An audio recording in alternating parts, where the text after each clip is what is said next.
Assalamualaikum warahmatullahi wabarakatuh. Halo semuanya, semoga kalian dalam keadaan sehat walafiat. Amin, tetap jaga kesehatan. Langsung aja masuk ke materi praktikum analisis data eksploratif untuk modul 3, yaitu pengantar Minitab. Minitab adalah perangkat lunak analisis statistik yang dapat digunakan untuk belajar tentang statistik serta riset statistik. Minitab memiliki keunggulan yang akurat, handal, dan umumnya lebih cepat dari komputasi statistik dan menggambar grafik dengan tangan. Minitab relatif mudah digunakan dibandingkan software lainnya. Sebelum melanjutkan, perlu kalian ketahui bahwa terdapat 3 jenis data dalam Minitab. Yang pertama, numerik. Data numerik dalam Minitab akan digunakan untuk perhitungan statistik. Minitab tidak akan mengenali angka dengan koma sebagai angka, namun akan mempertimbangkannya sebagai teks. Teks tidak dapat digunakan untuk perhitungan. Meskipun teks umumnya berarti kata-kata atau karakter, angka dapat diklasifikasikan sebagai teks. Jika kolom 1 memiliki teks di dalamnya, label kolom akan berubah dari C1 ke C1T. Berikut akan saya contohkan. Misalkan ada angka 21 diberi huruf A. Maka kolom C1 setelah di-enter akan berubah menjadi C1T. Ketiga, tanggal atau waktu. Minitab mengakui 3500 sebagai tanggal dan 430 waktu. Tetapi akan menyimpan internal ini sebagai nomor sehingga kalian dapat memanipulasi mereka. Label kolom akan menunjukkan nilai tanggal atau waktu dengan meletakkan D setelah nama kolom, misalnya C1D. Dapat saya tunjukkan untuk tanggal, misal tanggal 3 bulan 2 tahun 2021. Maka setelah di-enter, C1 akan berubah menjadi C1D. Selanjutnya untuk waktu, saya akan mencoba 3.30. Maka setelah di-enter, akan berubah menjadi C2D. Sebelum melanjutkan, kalian dapat membuka software Minitab yang telah kalian install dengan klik Start, kemudian pilih Minitab. Di sini saya menggunakan Minitab 18, maka akan muncul tampilan sebagai berikut. Karena saya menggunakan versi trial 30 hari, maka pilih opsi untuk versi trial, lalu klik. Hal pertama yang akan dilakukan dalam software Minitab adalah memasukkan data atau input data. Kalian dapat memasukkan data turun atau di seberang dengan mengklik tombol tanda panah yang terdapat di pojok sini. Jika panah mengarah ke bawah, maka jika kita memasukkan angka 65 misalkan, jika kalian tekan enter maka akan ke bawah dan seterusnya. Tetapi jika arah panah menunjukkan ke kanan, maka setelah kalian enter akan mengarah ke arah kanan dan seterusnya. Selanjutnya kalian dapat mencoba memasukkan data yang tertera dengan temperatur berada di sel pertama kolom 1 dan water consumption terdapat di sel pertama kolom 2. Hal kedua yang dapat dilakukan dalam software Minitab adalah memanipulasi data. Kalian dapat klik pada menu data, kemudian klik change data type. Masukkan temperatur ke kolom variables, kemudian pilih data type yang akan diubah, misalkan menjadi data percentage. Maka setelah di OK, data temperatur akan berubah menjadi persentase. Kita coba lagi untuk data water consumption. Klik 2 kali. Kita akan ubah menjadi data percentage. Maka akan berubah menjadi persentase dengan desimal 2 angka di belakang koma. Poin selanjutnya untuk pengantar Minitab, yaitu kita dapat melakukan operasi matematis dengan data yang kita miliki. Kita dapat menambahkan kolom, menghitung jumlah kolom atau baris, dan melakukan beberapa perhitungan lainnya. Kita dapat melakukan berbagai perhitungan atau operasi matematis menggunakan menu kalkulator.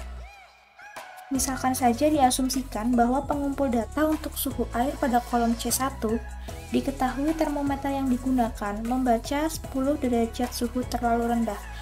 Oleh karena itu, kita akan mencari suhu yang sebenarnya menggunakan operasi matematika dalam Minitab ini. Dengan menggunakan menu utama kalkulator, kita klik kalkulator. Kemudian pada kolom Store Result in Variable, kita masukkan kolom Store Result in Variable, kita masukkan kolom C3 karena kita akan meletakkan atau menaruh hasilnya nanti pada kolom C3. Kemudian pada kolom Expression kita klik data temperatur, kemudian ditambah dengan 10 derajat, lalu klik OK. Maka pada kolom C3 akan muncul data suhu asli, yaitu data temperatur yang telah ditambah 10 derajat. Kita beri nama yaitu suhu asli.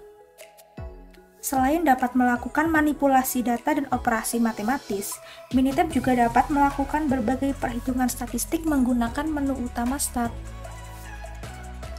Pada video pengantar kali ini, kita akan mencoba mencari basic statistik atau statistika dasar dari data temperatur di kolom C1. Caranya adalah dengan klik Stat, kemudian Basic Statistik, pilih Display Descriptive Statistik. Pada kolom variabel, kita klik data temperatur, kemudian di sini ada dua menu, yaitu menu statistik dan menu graf. Pada menu statistik, terdapat beberapa pilihan deskriptif statistik yang dapat kita cari. Menggunakan pengaturan default, maka yang dicentang itu sudah otomatis. Nah, misalkan kita ingin menambahkan skewness dan kurtosis, kemudian klik OK. Jika kita ingin melakukan atau membuat visualisasi dari data, kita juga bisa langsung menggunakan menu grafik, yaitu ada histogram of data with normal curve, individual value plot, dan box plot of data.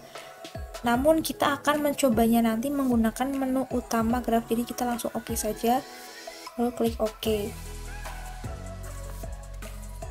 Maka pada jendela session akan muncul deskriptif statistik dari data temperatur dengan jumlah datanya adalah 7, jumlah data yang tidak ada datanya itu 0, min 88, standar error minnya 3,20, standar deviasi 8,47, nilai minimum 75, kuartil 1 83, median 85, kuartil 3 97, nilai maksimum 99, dan skewness dan kurtosisnya adalah min 0,1 dan min 0,78.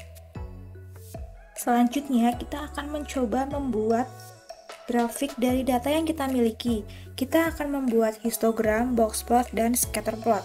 Pertama, untuk membuat histogram, kita klik graf, kemudian histogram. Terdapat beberapa pilihan histogram. Kita pilih yang simple, kemudian klik OK. Pada kolom graf variables, kita masukkan data temperatur, lalu klik OK. Kemudian akan muncul jendela histogram dari data temperatur.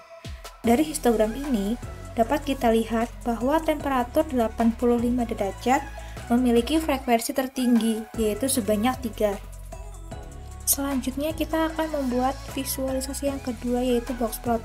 Dengan cara yang hampir sama, kita klik graf, kemudian pilih box plot. Terdapat beberapa tipe box plot dengan 1Y ataupun multiple Y. Kita pilih yang simple, lalu klik OK. Pada kolom graf variables, kita masukkan data temperatur, lalu klik OK. Sehingga muncul jendela box plot dari data temperatur. Kalian dapat membandingkan bentuk box plot dan histogram. Untuk visualisasi yang terakhir, kita akan membuat scatter plot. Dengan cara klik graf, kemudian pilih scatter plot. Terdapat beberapa tipe scatter plot. Ada simple, with group, with regression and group, with connect line, dan with connect and group. Kita pilih yang simple, kemudian klik OK. Pada Y variable, kita masukkan data water consumption. Variabel Y water consumption Sedangkan pada variabel X kita masukkan data temperatur, lalu klik OK. Maka akan muncul jendela scatter plot dari data water consumption dan data temperatur. Dapat kita lihat juga di sini bahwa data yang kita memiliki hubungan yang linear dan positif, yang artinya jika temperatur semakin besar ke kanan, maka water consumption juga semakin besar ke atas. Demikian penjelasan yang dapat kami sampaikan. Mohon maaf apabila banyak kekurangan dan kesalahan kata. Semoga video ini dapat bermanfaat. Wassalamualaikum warahmatullahi wabarakatuh.